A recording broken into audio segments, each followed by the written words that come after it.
Hey everybody, it's Christian Robsek here with Service First Restoration. Many times clients ask us, why is the labor rate on a mold remediation higher than it is on a water damage?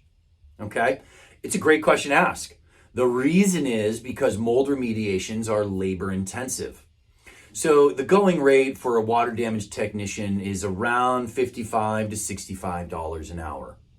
Now that $55 to $65 an hour, when you do a water damage has equipment as part of the dry out process. That equipment is offsetting the labor rate for a water damage. That's why we're able to charge $55 to $65 an hour. Now, when you take a look at a mold remediation is labor intensive. How do you physically get rid of mold? Well, you can't put some magic piece of equipment on it, right? So you've got this piece of wood, you've got mold spores on it. You physically have to wire brush it, sand it, clean it to get rid of the mold spores.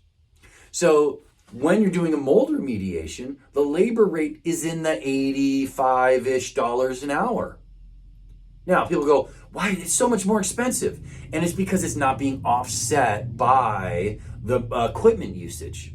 That's why the labor rate is more expensive. Now, you want to compare it to some other trades that really don't have equipment usage. A good example would be plumbers. A plumber's going rate is somewhere between $100 to $130 per labor hour.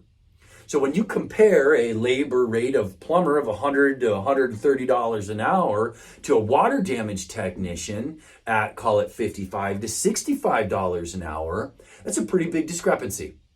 And so it's offset. The reason why we're able to lower the rates on a water damage technician because it's offset by the equipment usage.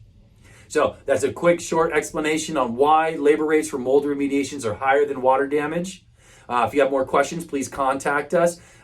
Service First Restoration, your restoration hero. Thank you and have a great day.